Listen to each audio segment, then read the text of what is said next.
apa bangunan pertama yang ada di atas muka bumi? Maka Allah memberikan jawaban dalam Al-Quran, inna awwala baitin wudi'a linnasi lalladzi bibakkata mubaraka. Bangunan pertama yang ada di atas muka bumi adalah bangunan yang ada di kota Bakkah. Nama lainnya Makkah, nama lainnya Ummul Qura. Itu adalah Al-Masjidul Haram. Kemudian Nabi SAW ditanya, apa bangunan kedua di atas muka bumi? Bangunan kedua yang ada di atas muka bumi adalah Al-Baitul Muqaddas. Nama lainnya adalah Baitul Maqdis, yaitu yang ada di Palestina. Allah berfirman dalam Al-Quran, subhanalladzi asra bi'abdihi laylan minal masjidil haram, di kota Makkah Al-Mukarramah, ilal masjidil aqsa, yang ada di Palestina. Bangunan pertama masjid, bangunan yang kedua masjid. Kam bainahuma, berapa jarak antara keduanya, antara Masjidil Haram dengan Masjidil Aqsa? Nabi menjawab, arba'una sanah, 40 tahun. 13 tahun lamanya di kota Makkah Al-Mukarramah, Nabi tidak ada membangun masjid. Tapi ketika pindah di Yathrib, 8 hari 8 malam, perjalanan panjang mengendarai unta, panas terik, sampailah dia bersama Sayyidina Abu Bakar ini Siddiq ke sebuah negeri bernama Quba. Nabi sampai hari Senin, Nabi menginap di Quba 4 hari 4 malam. Malam Selasa, malam Rabu, malam Kamis, malam Jumat. Selama 4 malam itu berdiri satu masjid.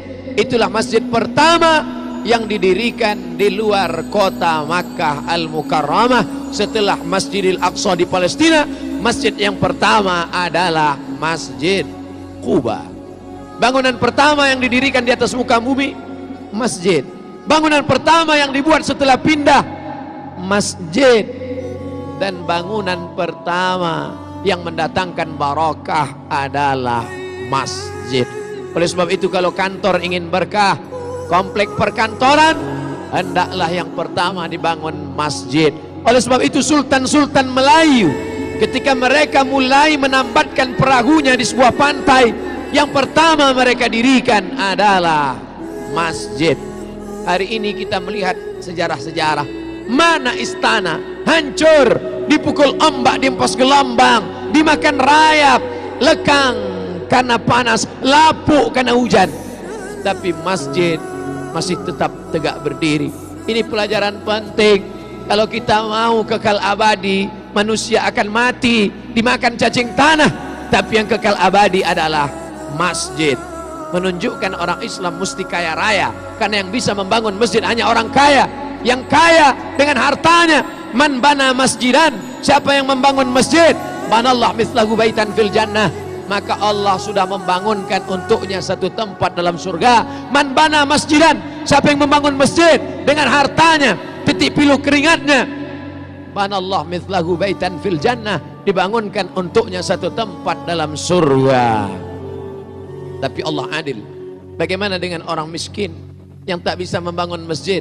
Man shalla itsnatai asyrata rakaah, siapa yang salat sunat 12 rakaat fil yaumi wal lailah, sehari semalam, siang 12 jam, malam 12 jam, dia laksanakan salat 12 rakaat, 2 rakaat sebelum subuh, 4 rakaat sebelum zuhur, 2 rakaat setelah zuhur, 2 rakaat setelah maghrib, 2 rakaat setelah isya, 12 rakaat salat rawatib qabliyah ba'diyah muakkad setelah salat fardu, sebelum salat fardu. Banallah mithlahu baitan fil jannah, Allah juga membangunkan untuknya satu tempat dalam surga.